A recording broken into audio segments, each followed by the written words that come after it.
በተለያየ የአመራር ደረጃ የሚገኙ የመንግስት ኃላፊዎች የተሰጣቸውን ስልጣን ህዝብ ለማገልገል ሊጠቀሙበት እንደሚገባ የኦሮሚያ ክልል ርዕሰ መስተዳድር አቶ ሽመልስ አብዲሳ ገለጹ። የአዲስ አበባ ነዋሪዎችን የመኖሪያ ቤት ችግር የሚቀርፉ አማራጮችን በመጠቀም በዘርፉ የተሰማሩ አካላትን ለመደገፍ አስተዳደሩ ቁርጠኛ መሆኑን ከንቲባ አዳነች አቤቤ ገለጹ። የሱዳኑ ጠቅላይ ሚኒስትር አብደላ ሐምዶክ በወታደራዊ ኃይሉ ታስረውበት ከነበረው ቦታ ተለቀው ወደ ቤታቸው መመለሳቸውን አልጀዚራ ዘገበ።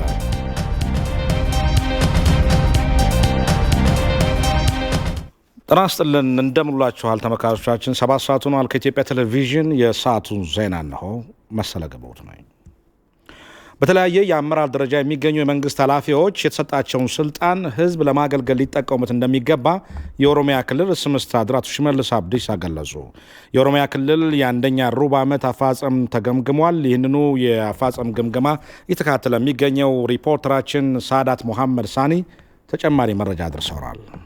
በኦሮሚያ ክልል የሚገኙ ከተሞች፣ ዞኖች የነዚህ አስተዳደሮች በሙሉ በክልል ደረጃ ያሉ የቢሮ ኃላፊዎች በተገኙበት አሁን በዛሬው ዕለት ለየት ያለ ግምገማ እየተካሄደ ነው። ምክንያቱም በመደበኛነት የመንግስትን የስራ አፈጻጸም የክልሉን የመንግስት የስራ አፈጻጸም የሚገመግመው ጨፌው ነውና አሁን ግን አጠቃላይ ያለውን ግንዛቤ አዲስ የተመደቡ አመራሮችም ስላሉ ይህን ጉዳይ ለማጥራት እንዲሁም ደግሞ ግንዛቤ ለመጨመር ያሉ ክፍተቶችንም ለማሳየት ነው በዚህ መንገድ አመራሮቹ በተገኙበት ውይይት እየተካሄደበት የሚገኘው። አጠቃላይ ግምገማው ከመጀመሩ በፊት አቶ ሽመልስ አብዲሳ የኦሮሚያ ክልል ርዕሰ መስተዳድር መልእክት አስተላልፈዋል። በዚህም ምንድነው ያሉት? አመራሩ በሙሉ በየደረጃው የሚገኘው ህዝቡን ማገልገል ግዴታው እንደሆነ እዚህ ስልጣን ላይ ተመርጦም የመጣው ወይ እድሉ የተሰጠው ህዝብን ለማገልገል የህዝብን ጥያቄ ለመመለስ ነው።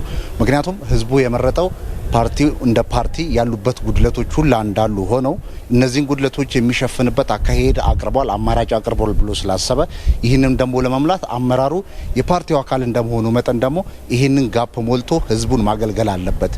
ስልጣን ወይም ደግሞ የተሰጠው የስራ ኃላፊነት ለግል ጥቅም የሚጠቀሙ ከሆነ ፓርቲው ከመቼውም በላይ እርምጃ ለመውሰድ ቁርጠኛ መሆኑን ተናግሯል። በተመሳሳይ ምንድነው ያሉት? ህዝብ በየጊዜው የሚጠይቀውን ጥያቄ ተከታትሎ እንዲሁም ደግሞ እግር በእግር ሄዶ ምላሽ የሚሰጥ አመራር ነው መፈጠር ያለበት ብለዋል። በአጠቃላይ የክልሉን አጠቃላይ የ3 ወር አፈጻጸም ስናየው ክልሉ ካለበት ነባራዊ ሁኔታ ሀገሪቷ ካለችበት ነባራዊ ሁኔታ አሁን ክልሉ እያካሄደ ያለው የልማትም የተለያዩ እንቅስቃሴዎች ካሉበት ችግሮች ሀገሪቷ ካለችበት ሁኔታ ሲታይ የተሻለ ነው። ከዚህ ቀደሙ ጋር ሲነጻጸር ባለፈው ዓመት በተመሳሳይ ጊዜ ካለው ሁኔታ ጋር ሲነጻጸር ማለት ነው አሁን ያለው የተሻለ እንቅስቃሴ ላይ መሆኑን ነው መገንዘብ የተቻለው። አሁን ክልሉ ባለበት ሁኔታ አስቸጋሪ ቢሆንም እነዚህ አመራሮች ይህንን ችግር ተቋቁመው ህብረተሰቡ የሚፈልገውን ለውጥ ህብረተሰቡ የሚያሻውን እድገት ማምጣት እንዳለባቸውና ለዚህም ደግሞ ጠንክረው መስራት እንዳለባቸው ተገልጿል። በእርግጥ አመራሩ ካለው ሁኔታ አንጻር ትልቅ ጫና ውስጥ ሊሆን ይችላል። ይህንን ጫና ተረድቶ በየጊዜው ተከታትሎ ለሚያጋጥሙት ችግሮች ደግሞ መፍትሄ ማበጀት እንዳለበትም እንደዚሁ ተጠቅሟል በዚህ መድረክ ላይ። የአዲስ አበባ ነዋሪዎችን የመኖሪያ ቤት ችግር የሚቀርፉ አማራጮችን በመጠቀም በዘርፉ የተሰማሩ አካላትን ለመደገፍ አስተዳደሩ ቁርጠኛ መሆኑን ከንቲባ አዳነች አቤቤ ገለጹ። ከንቲባ አዳነች አቤቤና የከተማ ልማትና መሰረተ ልማት ሚኒስትር ጫልቱ ሳኒ በኢንጂነር ብርሃኑ ካሳ ቴክኖሎጂ አፍላቂነት በ22 ቀናት ተገንብተው የተጠናቀቁ መኖሪያ ቤቶችን ጎብኝተዋል። ጨማሪ ዘገባ አለን። ነዋሪዎቿን የመኖሪያ ቤት እጥረት ለሚፈታተናት አዲስ አበባ በ22 ቀናት የሚደርስ መኖሪያ ቤት ከሀሳቡ እስከ ትግበራ ያለው ምዕራፍ ተገምግሞ በኢትዮጵያ ደረጃዎች ኤጀንሲ ይለፍ አግኝቶ ዛሬ ለምልክት አብቅቷል። የቴክኖሎጂ አፍላቂ ኢንጂነር ብርሃኑ ካሳ ናቸው። ብረትና ብሎኬትን ወዲያ ብሎ በቃጫና ኮንክሪት ብቻ በ22 ቀናት ውስጥ የሚገነባው ቴክኖሎጂያቸው ላለፉት 5 ዓመታት የሙከራ ጊዜውን አጠናቆ እውቅና ማግኘቱን ነው ኢንጂነሩ የተናገሩት። ቴክኖሎጂ የተሞከረበትን የአየር ጤናው ማሰልጠኛ ቦታና ግንባታው እውን የሆነበትን የሸጎሌውን መንደር የአዲስ አበባ ከተማ አስተዳደር ከንቲባ ወይዘሮ አዳነች አቤቤና የከተማ ልማትና መሰረተ ልማት ሚኒስትሯ ጫልቱ ሳኒ ጎብኝተውታል። ኢንጂነር ብርሃኑ በአነስተኛ ወጪ ተገንብቶ ለአገልግሎት ስለሚደርሰው በዚህ ቴክኖሎጂ ዙሪያ ማብራሪያ ሰጥተዋል። በሰለጠነው ዓለም ማቴሪያልን ሳይሆን ሌበርን በመቀነስ ነው አንድን ቤት ርካሽ የሚያደርጉት። እኛ ሀገር ላይ ስንመጣ ግን ይህንን መቀየር አለብን። ማቴሪያሉ ሚኒመም 75% እስከ 80% ይሆናል የአንድ ቤት። ስለዚህ ማቴሪያሉ ለመቀነስ ባረኩት ጥረት በሰለጠነው ዓለም ማት ፋውንዴሽን አድርገው ቤት የተገጣጣሚ ቤት ኮለኖችን አቁመን ነበር የምንሰራው።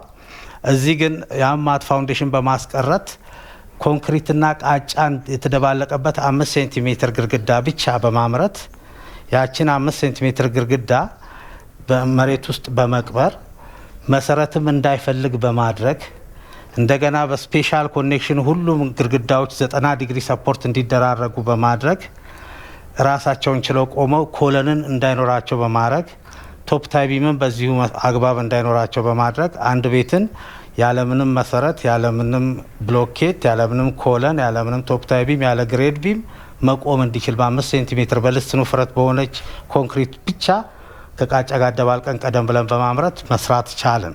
ለኢትዮጵያ የቤት አብዮት ይሆናል የተባለለት ይህ ቴክኖሎጂ 3 በ5 የሆነ አንድ ክፍል ደረጃውን የጠበቀ መኖሪያ ቤት 60 ሺህ ብር በሚደርስ ወጪ እንደሚገነባም ተናግሯል። ይህ የቤት ቴክኖሎጂ በሚፈለግ ወቅት ተነቅሎ ወደ ሌላ ቦታ ሊዛወር እንደሚችልም ኢንጂነሩ አብራርተዋል። ቴክኖሎጂው እውን በመሆኑ የነዋሪዎች የቤት ችግር መቀረፉም በጉብኝቱ ወቅት ተገልጿል። የአዲስ አበባ ከተማ አስተዳደር ከንቲባ ወይዘሮ አዳነች አቤቤ ቴክኖሎጂው ለከተማው በብዙ መልኩ ጠቃሚ መሆኑን ጠቅሷል። መርሃ ግብሩን አስተዳደሩ እንደሚደግፍ በመግለጽ መልካም አጋጣሚው ቦታው ለልማት ሲፈለግ መንቀሳቀስ የሚችል ቤት ነው። ሌላ ቦታ መውሰድ እንችላለን። ይሄም ሌላ ጥሩ ዜና ነው ማለት ነው። በተጨማሪም ወጣቶች በርከት ይላሉ። በዚህ ዘርፍ ተመርቀው ቁጭ ያሉ የስራ እድል የሚፈልጉ ለነሱም ቢሆን ወደ ስራ ለማሰማራት ለኛ ጥሩ አጋጣሚ ነው። እነኚህን ሁሉ ታሳቢ በማድረግ እናንተ በትክክል አሰልጥናችሁ በእናንተ በኩል ስራው ላይ ከፍተኛ ትኩረት በማድረግ ለመስራት ዝግጁ እስከሆናችሁ ድረስ ማምረቻ ቦታዎችንም እናዘጋጃለን። ወጣቶችም አሉን ተመዝግበው የተለያዩ ስራ እድል እንድንፈጥርላቸው እኛን እየተጠባበቁ ያሉ ከነሱ ጋር እናገናኛቸዋለን። ብዙ የአቅመ ደካሞች ቤቶችም ከተማ ውስጥ አሉ። እነኛንም ጭምር እንድትሰሩ በጋራ ከወጣቶቹ ጋራ ማድረግ እንችላለንና በጋራ ለመስራት እንደ ከተማው አስተዳደር ዝግጁ ነን። ያየነው ነገር እጅግ ጥሩ ነው። በሀገራችን ያልተለመደ ቴክኖሎጂ ነው። የከተማ ልማትና መሰረተ ልማት ሚኒስትሯ ጫልቱ ሳኒ በበኩላቸው ቴክኖሎጂው እዚህ ደረጃ እንዲደርስ ሚኒስቴር መስሪያ ቤቱ የተለያዩ ድጋፎችን ማድረጉን አንስተዋል። በ22 ቀናት የሚጠናቀቅ ግንባታ በራሱ ታሪክ መሆኑን ጠቅሷል። ቴክኖሎጂውን በሀገር ደረጃ ተደራሽ ለማድረግ እንደሚሰራም ገልጸዋል። አዲስ አበባ ብቻ ላይም ሳይሆን የክልል ከተሞችንም ጭምር መጥተው ይሄንን ልምድ እንዲወስዱና በአካባቢያቸው እንዲያሰፉም ጭምር እናደርጋለን። ይሄ በጣም እጅጉን የሚያበረታታና ደስም የሚል ዜና ነው።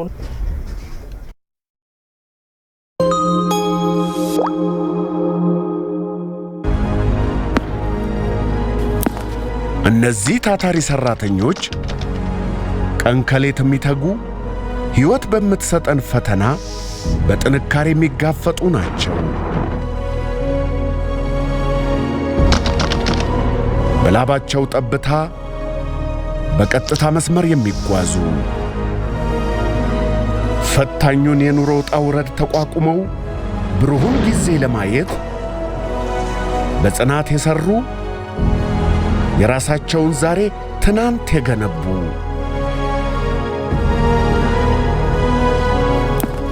ድካማቸው ፍሬ እንዲያፈራ ጥረታቸው በጥሪት እንዲታገዝ የማሸነፊያው ቁልፍ ከኛ ጋር ነው። እርሶስ ምን ያህል ይቆጥባሉ? የኢትዮጵያ ንግድ ባንክ ነገን የተሻለ ለማድረግ ዛሬን እንቆጥብ ይላል። የኢትዮጵያ ንግድ ባንክ ሁሌም የሚተማመኑበት ባንክ።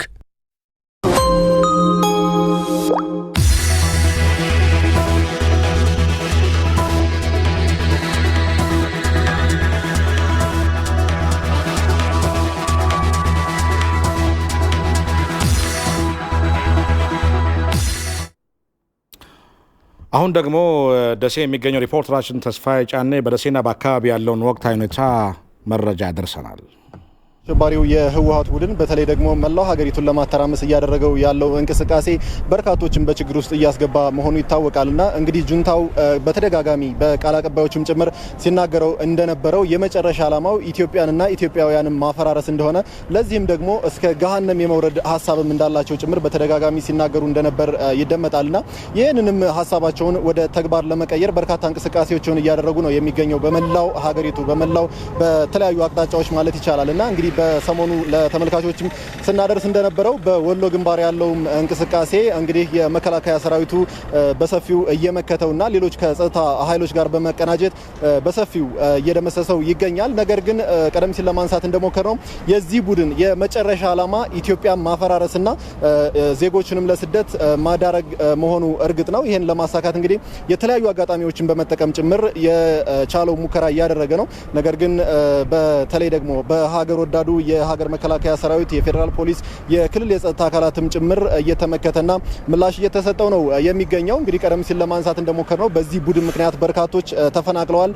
በርካቶች በተለያዩ አካባቢዎች እንደምንሰማው እሱ በቁጥጥሩ ስር ባደረገባቸው አካባቢዎች ጭምር በርካታ ግፎችን እየፈጸመ ነው የሚገኘው። እንግዲህ ይህንን እኩይ ተግባሩን ለማሳካት ደግሞ በተለይ የደሴና ኮምቦልቻን በቅርብ ርቀት ለመያዝ የሚያደርገውም ጥረት እንደዚሁ በተለያዩ አጋጣሚዎች ሙከራ ሲያደርግ መቆየቱ ይታወሳልና ይህን ሙከራውን ለማክሸፍም በርካታ ወጣቶች፣ በርካታ የአካባቢው ማህበረሰብ ከመላው የኢትዮጵያ አቅጣጫዎች እየተመሙ በርካቶች ወደ ወሎ ግንባር ጉዟቸውን እያደረጉና እዚህ ወሎ ላይ ተገኝተው የአሸባሪውን የህወሓት ቡድን እዚህ ወሎ ላይ የመጨረሻ ፍጻሜውን ለማድረግ በርካታ ስራዎችን እየሰሩ ነው የሚገኘው። ነገር ግን በአልሞት ባይ ተጋዳይነት ይሄ ቡድን አሁንም በርካታ የመጨረሻ የተስፋ መቁረጥ ስሜቶችን የተስፋ መቁረጥ ምንድነው ሀሳቦቹን ተግባራዊ ለማድረግ እንቅስቃሴ እያደረገ መሆኑን በተደጋጋሚ እየተመለከትን ነው የሚገኘው። እንደሚታወቀው በተለያዩ ሀገሪቱ ክፍል በጎንደር ሊሆን ይችላል፣ በደባርቅ እንደዚህ አካባቢዎች የመጨረሻ ተስፋ ሲቆርጥና ያለመውን ህልሙን እውን ለማድረግ እንደማይችል ሲገባው በንጹሃን ላይ በርካታ ጭፍጨፋዎችን ማድረጉ ይታወሳልና ከባድ መሳሪያዎችን ጭምር ወደ ንጹሃን በመተኮስ በርካታ ቤቶችን በርካታ ግለሰቦችን ህይወታቸውን እንዲያጡ ማድረጉ ይታወሳል። ይሄ እንግዲህ በተደጋጋሚ እንደሚባለው በርካቶችም እንደሚገልጹት የተስፋ መቁረጥ ስሜትና የመጨረሻ ባልበላውም ጭዋለሁ በሚል ስሜት ተነሳስቶ የመጨረሻ ሀሳቡን እውን ለማድረግ ነው ጥረቶችን እያደረገ የሚገኘውና በዚህም በወሎ ግንባር እንግዲህ እንዳሰበው በአጭር ጊዜ ውስጥ ደሴና ኮምቦልቻን መቆጣጠር ባለመቻሉ ምክንያት የተስፋ መቁረጥ ስሜቶችን በማድረግ የመጨረሻ ግብግቡን እያደረገ ነው የሚገኘው፣ ትንኮሳዎችን እያደረገ ነው የሚገኘውና ነገር ግን በአካባቢው ያለው ማህበረሰብ ምናልባትም የሚተኮሱ የከባድ መሳሪያዎች ድምጽ ሳይረብሹትና አካባቢያቸውን፣ ንብረታቸውን፣ ሀብት ንብረታቸውን ወደ ሌላ አካባቢ ጥለው ላለመሰደድ በሚደረገው ጥረት ደሴና አካባቢው አሁን እንቅስቃሴው በኖርማል ሁኔታ ነው እየሄደ ያለው። ነገር ግን ይሄ ቡድን እንደ ቀደም ሲል እንዳልነው የመጨረሻ የሚባለውን የሀሳቡን ኢትዮጵያን የመበታተን ዜጎችን ከቀያቸው ከሀብት ንብረታቸው ለማፈናቀል የሚያደርገውን ጥረት ግን አጠናክሮ መቀጠሉንና ነገር ግን የሀገር መከላከያ ሰራዊት ባልደፈርም ባይነት በርካታ ስራዎችን እየሰራ ቡድኑን እየመከተ የቡድኑን ፍጻሜ የመጨረሻ ፍጻሜውን እዚህ ወሎ ላይ ለማድረግ በርካታ ስራዎችን እየሰራ ነው የሚገኘውና ይሄ እንግዲህ የመከላከያ ሰራዊቱ የሚያደርገው ጥረት አለ፣ የልዩ ኃይሎች የሚያደርጉት ጥረት አለ፣ የፌዴራል ፖሊስና ሌሎች መደበኛ ያልሆኑ የጸጥታ አካላት የሚያደርጉትን ጥረት አሁንም ድረስ በወጣቱ በአጠቃላይ በማህበረሰቡ ሊታገዝና በርካታ ድጋፍ ሊደረግለት ይገባል። ይሄ መጨረሻው ነው። ኢትዮጵያውያን ተማምለዋል። የመጨረሻ የጁንታውን መቀበሪያ እዚህ ወሎ ምድር ላይ ለማድረግ በርካታ ስራዎችን እየሰሩ ነው የሚገኘውና ይህ ተግባር ተጠናክሮ ሊቀጥል ይገባል። አሁን ላይ ግን የማሸበር ሂደቱንም ቢቀጥልም ምንም እንኳ ማለት ነው ቡድኑ በርካታ በሀገር መከላከያ ሰራዊትና በሌሎች የጸጥታ አካላት ግን እየተመከተና የመጨረሻ ሽንፈቱን ወሎ ላይ ለማድረግ ስራዎች እየተሰሩ ነው። አጠቃላይ ደሴ ላይ ያለው እንቅስቃሴ በርካታ ህዝብ አለ። መደበኛ የሚባሉት የእንቅስቃሴዎችም እየተመለከትን ነው የሚገኘውና አጠቃላይ በእኔ በኩል ያሉት መረጃዎች እነዚህ ናቸው። በኢትዮጵያ ዘላቂ ሰላምን ለማረጋገጥ በህብረት በመስራት ልዩነቶችን በውይይት መፍታት እንደሚገባ በአሜሪካ የኢትዮጵያ አምባሳደር ፍጹም አረጋ ተናገሩ። በሰሜን ኢትዮጵያ በጦርነቱ ምክንያት ለተፈናቀሉ ወገኖች የሚውል የገንዘብ ማሰባሰቢያ ፕሮግራም በአሜሪካ ተካሂደዋል። ንጋት በቃና በዩናይትድ ስቴትስ ቦስተን ከተማ ነዋሪ የሆኑ ኢትዮጵያውያንና ትውልድ ኢትዮጵያውያን በሰሜን ኢትዮጵያ ባለው ጦርነት ምክንያት ለተጎዱ ወገኖች መርጃ የሚውል የገንዘብ ማሰባሰቢያ ዝግጅት አድርገዋል። በሀገራችን በተከሰተው አስከፊ ችግር ምክንያት ተፈናቀሉ ወገኖቻችን ለማገዝ የድርሻችንን ለመወጣት የተዘጋጀ ዝግጅት ነው። በዚህ ዝግጅት ላይ በርካታ ኢትዮጵያኖች ተገኝተዋል። አመርቂ ውጤትም አግኝተናል። ብዙ ሰዎች ለመፈናቀል ተዳርገዋል። ረሃብ ክፉ ስለሆነ እነሱን ለመርዳት ይህንን ዝግጅት ለማዘጋጀት ወስነን የተነሳ ነው። እኛ በተመቻቸ ሁኔታ ውስጥ ሆነን ወገኖቻችን በችግሩ ሲያልፉ መመልከት አንችልም ያሉት ኢትዮጵያውያኑ የጀመሩትን ድጋፍም አጠናክረው እንደሚቀጥሉ ገልጸዋል። ኢትዮጵያ ያሉ ወንድሞቻችን እህቶቻችን ከተወለዱበት ካደጉበት ቦታ መፈናቀላቸው እኛ እንደተፈናቀለን የምንቆጥረው የእኛ ወንድምና እህቶች ናቸው። ኃላፊነት አለበት ኢትዮጵያ ስለሆነ ለዚህ ነው ይህንን የገንዘብ ማሰባሰብ ያደረግነው። በዲፕሎማሲው መስክም ቢሆን ከአሜሪካ እንዲሁም ከአንዳንድ ዓለም አቀፍ ሚዲያዎች በኢትዮጵያ ላይ የሚነገር የሐሰትና ሚዛናዊነት የጎደለው ዘገባ ለመመከት ትልቅ ትግል እንደሚያደርጉም ነው የተናገሩት። 110 ሚሊዮን እየመራ ያለውን መንግስት ትቶ ጥቂት ቡድኖችን ለመርዳት አሜሪካ የተነሳው አሜሪካ ህዝብ ትልቅ ህዝብ ነው። ይህንን እያደረጉ ያሉት የአሜሪካ መሪዎች ናቸው። አሜሪካ መሪዎችን እያሳቱ ያሉ ሎቢስቶች ናቸው። ሎቢስቶች በገንዘብ የተገዛ በተዘዋዋሪ ሙስና ማለት ነው።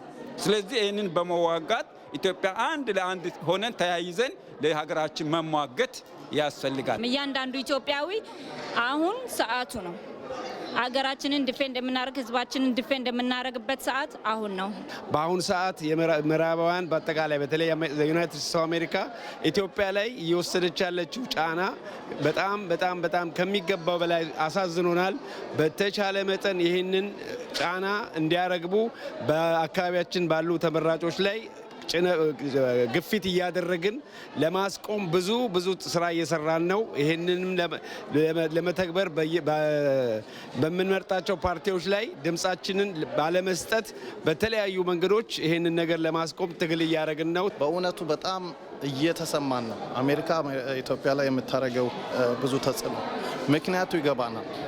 ግን በየቦታ ያለው ነው ኢትዮጵያኖች ይህንን መዋጋት የምንችለው በምንድን ነው? አገራችንን በመደገፍ በዲፕሎማሲውም እውነትን በማውራት የቻልነውን ደግሞ ሳንሰስት በማድረግ ያለኛ ድጋፍ አገር ልትኖር አትችልምና ከመቼውም የበለጠ ሁሉም ኢትዮጵያዊ መሳተፍ አለበት። የቦስተን ከተማ ነዋሪ ኢትዮጵያውያን በሀገራዊ ጉዳይ ላይ ጠንካራ ተሳታፊ መሆናቸውን ያስታወሱት አምባሳደር ፍጹም አረጋ አሁንም ለኢትዮጵያ ሰላም በጋራ እንስራ በማለት መልእክታቸውን አስተላልፈዋል። ጦርነት በግንባር የሚካሄድ ፍልሚያ ብቻ አይደለም። የሚያሸብሩ ነገሮችን እየረጩ በስነ ልቦና በድብርት እንድንነጫነጭ ተስፋ እንድንቆርጥ የተለያዩ ኮንስፓይረሲዎች ይረጫሉ። አንዳንዶችም ባለማወቅ፣ አንዳንዶችም ለዩቲዩብ ገበያ ሲሉ፣ አንዳንዶች ደግሞ ሆን ብለው መልእክተኞች ሆነው ችግር ውስጥ ለመጣል ብለው የሚሰሩ እንዳሉ መጠርጠር ይኖርብናል። የተራከምን ከመሰላቸው፣ የተከፋፈልን ከመሰላቸው፣ ችግር ውስጥ የገባን ከመሰላቸው አያዝኑልንም። በዛ መሀል ሊያገኟቸው የሚችሉትን የነሱን ጥቅሞች እያሰሉ እኛን ቁልቁል መክተት ነው የሚሰሩት። ስለዚህ ባካችሁ በህብረት እንስራ፣ ልዩነቶቻችንን በውይይት እንጨርስ። በዕለቱም በተካሄደው የገንዘብ ማሰባሰቢያ ዝግጅት $117,000 በላይ ገቢ ሆኗል። ይህ በእንዲህ እንዳለ በአሜሪካ አትላንታ ግዛት ጆርጂያ ነዋሪ የሆነው አቶ መኮንን ከበደ ለሀገር ህልውና መከበር እየተካሄደ ያለውን ትግል ተቀላቅለዋል። በዜጎች ላይ ሰቆቃ እየፈጸመ የሚገኘውን የህወሓት ሽብርተኛ ኃይል በወሎ ምድርና ታሪክ ሆኖ እንዲቀር ፍልሚያውን ለመቀላቀል ወደ ሀገሩ መጥቷል።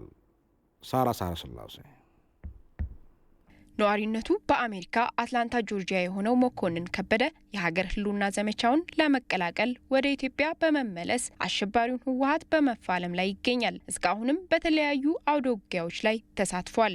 27 ዓመት ሲገዛ ሲጨፈጭፍ ሲገል የነበረውን በደሴ ላይ ለመቅበር ነውና ያው ባለፈው ዘሪማ ላይ ሄደን በዘሪማ በኩል ቀብረነዋል። አሁንም እየገፋን ነው። እኔ ደግሞ በደሴ ሾልኮ ሲመጣ በደሴም ቀርቤ ህዝቤን አስተባብሬ አብሬ እንቀብረዋለን በማለት እንግዲህ ታሪክ አድርገን እናስቀረዋለን ብለን እናስባለን። ኢትዮጵያውያን ከየአቅጣጫው ትግሉን በመቀላቀል ላይ መሆናቸውን ገልጾ የደሴ ወጣቶችም ይበልጥ ራሳቸውን አደራጅተው ትግሉን ማጠናከር አለባቸው ያለው ደግሞ ትግሉን የተቀላቀለው ወጣት ሙላት አድኖ ነው። ወጣቱ ከየአቅጣጫው ኢትዮጵያውያን እየመጡለት ነው።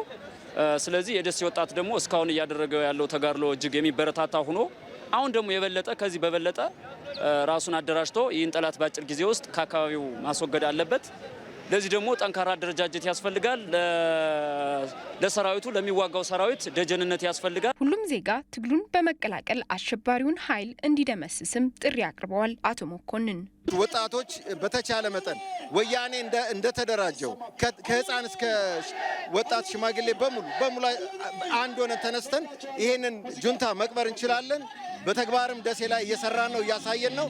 እናንተም ደግሞ ጠንክራችሁ ለልዩ ኃይሉ፣ ለሚኒሻው፣ ለፋኖው ደጀን በመሆን አቅም ያለው መቀላቀል ወደዚህ ትግል ተቀላቅሎ ለአንዴና ለመጨረሻ ታሪክ አድርገን ማስቀረት አለብን። መስዋዕትነትን በመክፈል ጠላትን ድባቅ ለመምታት በሙሉ አቅማቸው እየታገሉ መሆኑን የሚገልጹት ወጣት ኤፍሬም ኃይሌና ሙላት አድኖ ሌሎች ወጣቶችም ከጸጥታ ኃይሎች ጋር እንዲሰለፉ ጠይቀዋል። በቦሩ ስላሴ ሜዳ ድንገት ሰርጎ ገብቶ ደሴን ሊቆጣጠር የነበረውን አካል ድንገት ደርሰን ድባቅ በመምታት ደሴን የመቆጣጠር ህልሙን ለአንድና ለመጨረሻ ጊዜ አክትመነዋል። ከዚህ በኋላም ደማችን እያፈሰስን አጥንታችን እየከሰከስን ጓዶቻችን እየሰዋን ወገናችንና ሀገራችን ነፃ ለማውጣት ምንችለውንም ማንችለውንም በሙሉ እያደረግን ነው። ወደፊትም እናደርጋለን። ጠላት ከኛ አቅም በታች ነው። በቃ ስለዚህ ፕሮፓጋንዳውን በጣጥሰን የሚወራውን አሉባልታ ወደ ጎን ትተን ከመከላከያው ከፋኖ ከልዩ ኃይሉ ከሚኒሻው ጎን በመሆን አንድነታችንን አሳይተን መደምሰስ እንችላለን። እንደ መኮንን ሁሉ በወሎ የተገኙ ወጣቶች ኢትዮጵያን ለማፍረስ ወሎን መሸጋገሪያ ለማድረግ እየተንቀሳቀሰ ያለውን አሸባሪውን ህወሓት ወሎ ላይ እንደመስሰዋለን ብለዋል።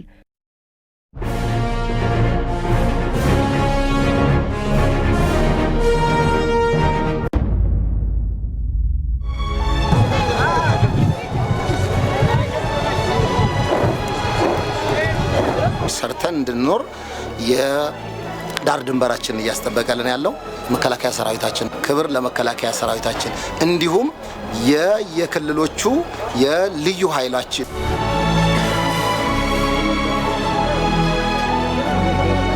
ክብር ለመከላከያ ሰራዊታችን። እዚህ ነው የምንነግደው፣ ስራችን እዚህ ነው። ክብር ለመከላከያ። ባለኝ አቅም ለመከላከያ ሰራዊታችን በጎናቸው እንቆማለን። ክብር ለመከላከያችን ይሁን።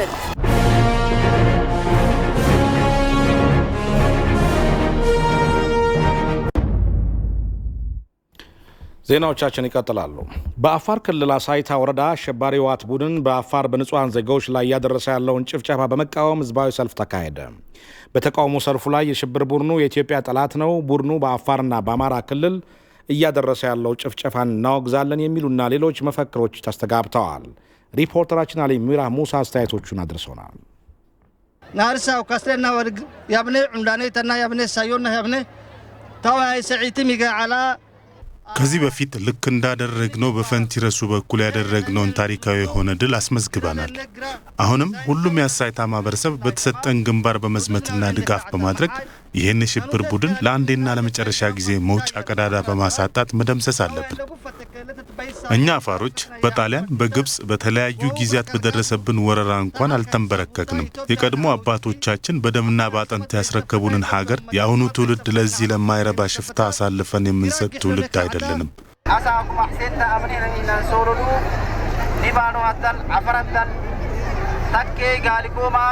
ይህ የሽብር ቡድን የአፋር ቀንደኛ ጠላት መሆኑን አሳይቶናል።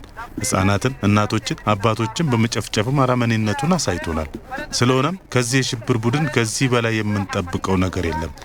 ስለዚህ ሁሉም በየደረጃው የሚኖር የአሳይታ ማህበረሰብ በነቂስ በመዝመት ድጋፍ በማድረግ ይህን የሽብር ቡድን በተባበረ ክንድ መቃብሩን ማፋጠን ይኖርብናል።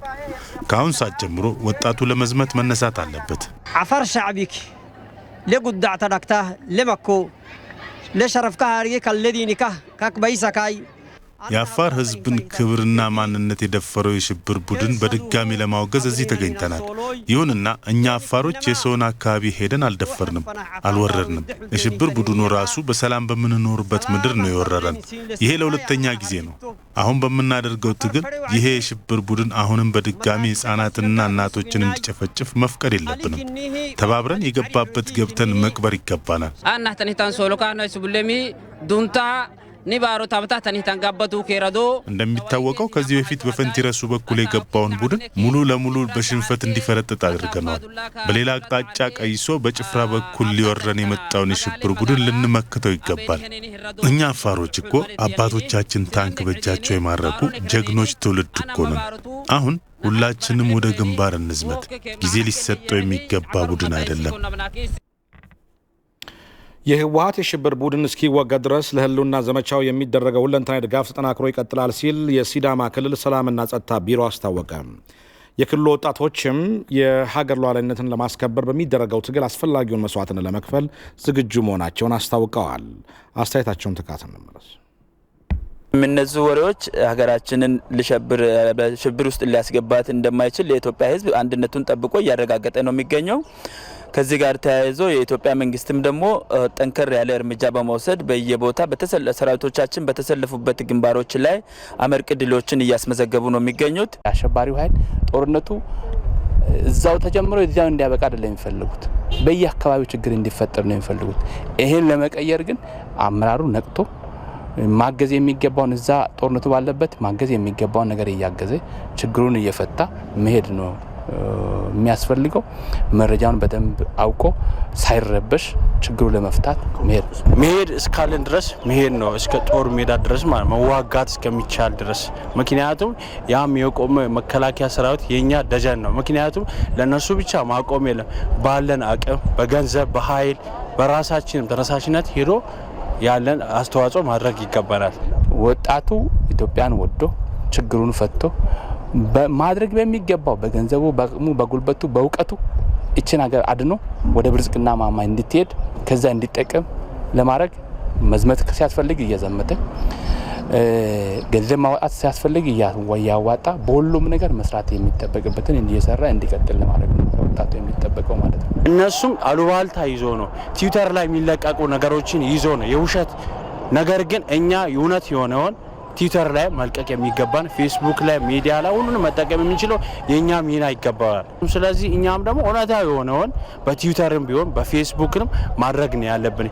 የውጭን ኃይል መግታት መቻል አለብን። ሰዎች ያለ አግባብ እየሞቱ ነው ያሉት፣ የማያውቁ ሰዎች ነው እየተጎዱ ያሉትና ይህንን የሚፈጥረውን የጁንታ አካል በቃ በተግባር እስካሉበት ድረስ በቃ መመታት እንዳለባቸው ነው የሚገልጽ። የሲዳማ ሕዝብ በሙሉ ይሄ ኃይል ዳግም አቅም በማይኖረው መልኩ ተመቶ እስከሚያልቅ ድረስ የሲዳማ ሕዝብ በሙሉ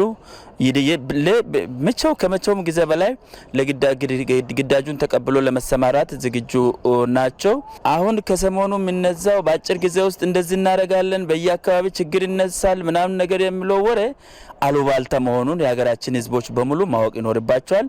እንደ ክልላችን ለአንድም ደቂቃ ሳንዘናጋ ማን ምን እንደሚሰራ ጭምር እየተከታተልን እርምጃ እየወሰድን ነው የምንገኘው።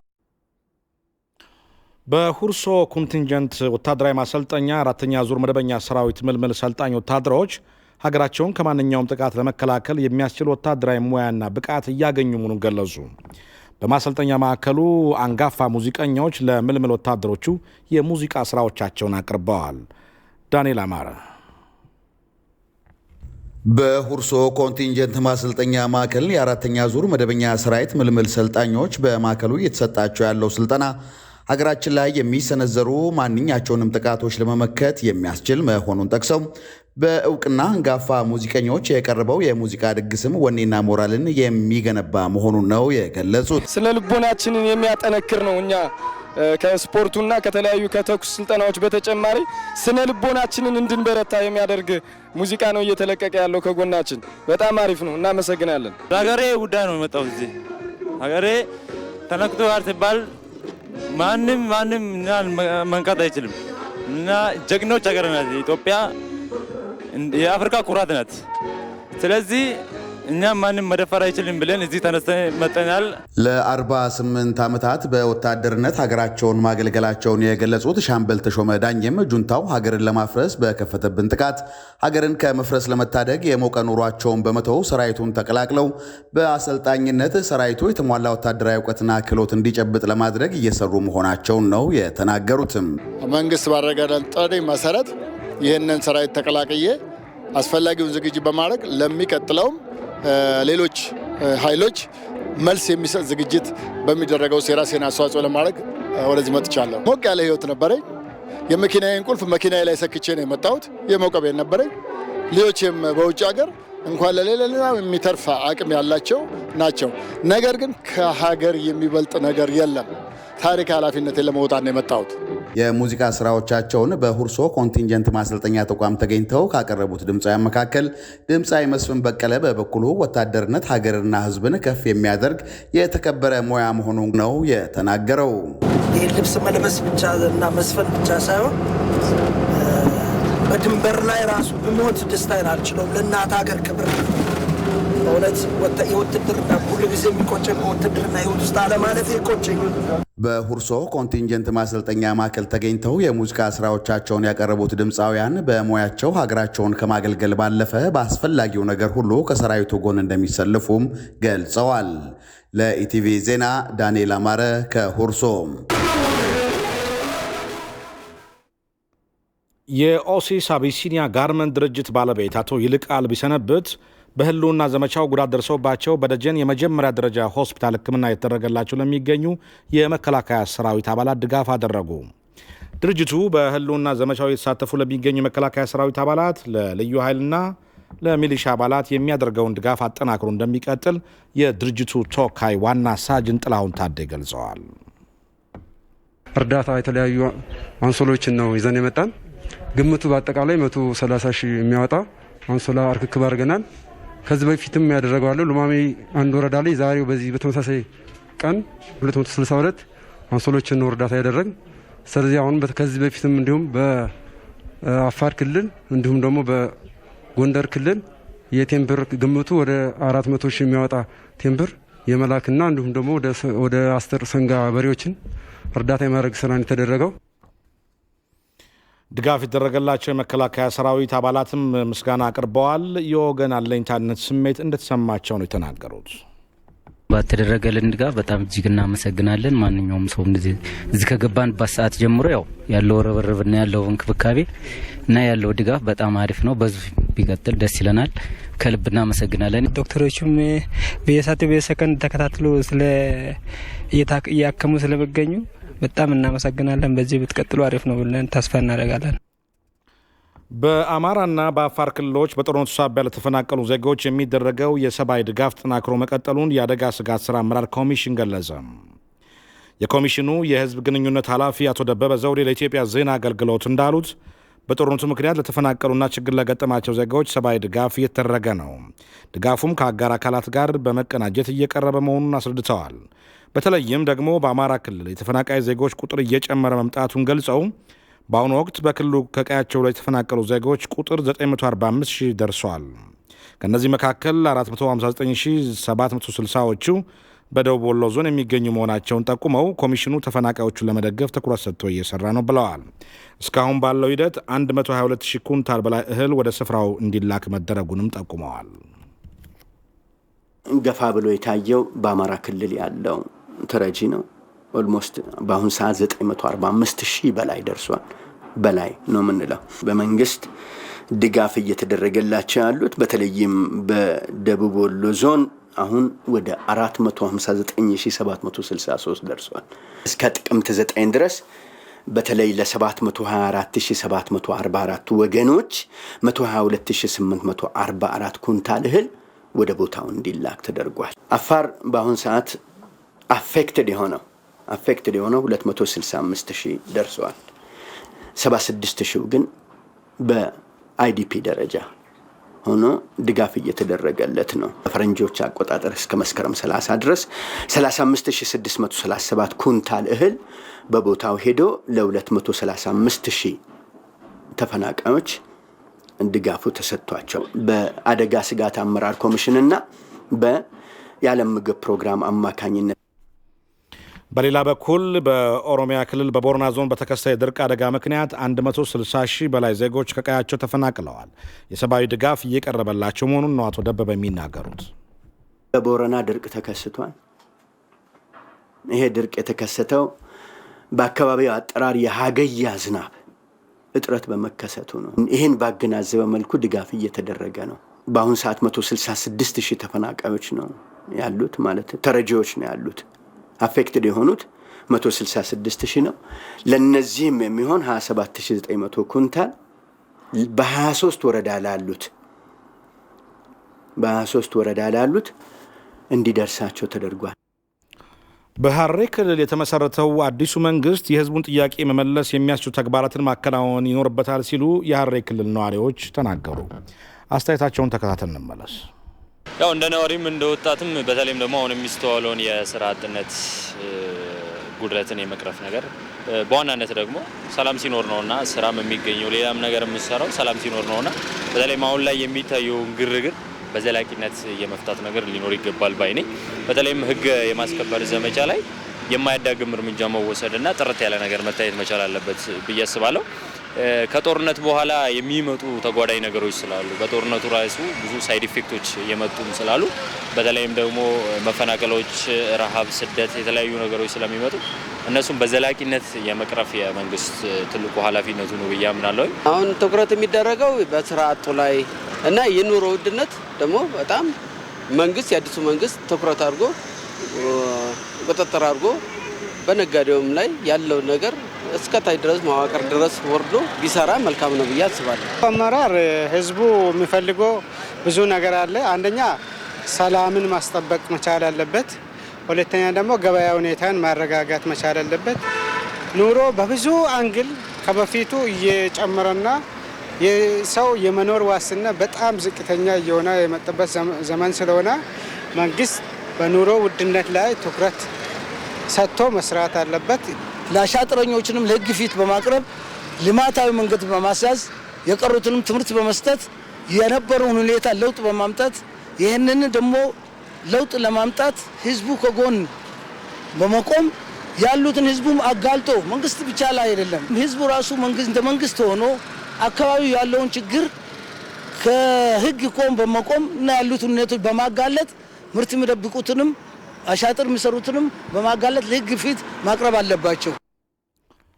የባህልና ስፖርት ሚኒስትር አቶ ቀጀላ መርዳሳ በብሔራዊ ቤተመዛግብትና ቤተመጻሕፍት እየተከናወነ ያለውን የማስፋፊያ ግንባታ ፕሮጀክት ጎብኝተዋል።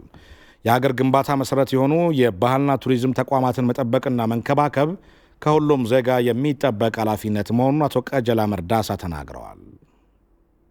የሀገር ግንባታ ሀገር የሚገነባው በዚህ መልክ ነው። ተቋማት ሲኖሩ ነው። እነዚህ ደግሞ እንደዚህ ያሉ ተቋማት ደግሞ ሀገሪቷ የምትራመድበትን ራዕይ የሚያሳዩ የኋላ ታሪክ ሀገሪቷ የተመሰረተችበትን ሁኔታ ሁሉ ሂደቱን የሀገር ምስረታውን የሀገር መንግስት ምስረታውን ሁሉ የሚያስረዳ ታሪክ ስለሆነ እነዚህን መንከባከብና ማሳደግ ወደ ልማት ወደ ኢኮኖሚ መቀየር ደግሞ የሁላችንም ስራ ይሆናል። ከ6 ሚሊዮን ብር በላይ ወጪ የተገነባ የሚገኘው ህንፃ በመጪው ታህሳስ ወር ሙሉ ለሙሉ ተጠናቆ ለአገልግሎት የሚበቃ በመሆኑ አስፈላጊው ድጋፍና ክትትል እንደሚደረግ አቶ ቀጀላ ተናግረዋል። ትልቅ ሜጋ ማለት የሚቻልበት ህንፃ እየተገነባ ነው። እሱን ለማየት ነው።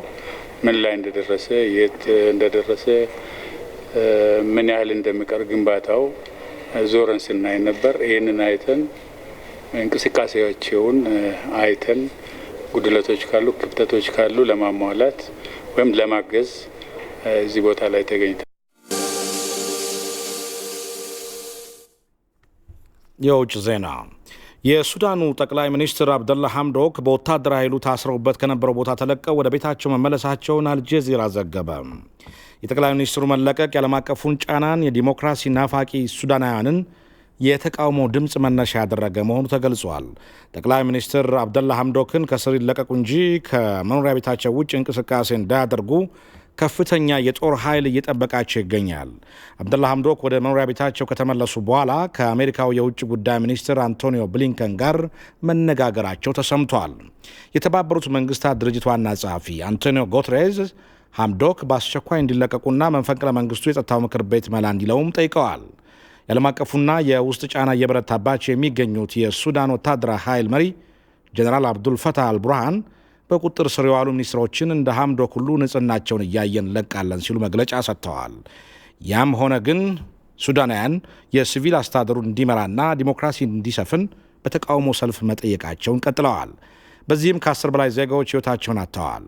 በመፈንቅለ መንግስቱ ሙሉ ስልጣኑ የተቆጣጠሩት ጀነራል አብዱልፈታህ አልቡርሃን የኢንተርኔት አገልግሎትን ጨምሮ የአየር ትራንስፖርትና ሌሎች አገልግሎቶች ቀስ በቀስ ወደ ስራ እንደሚመለሱ አስታውቀዋል።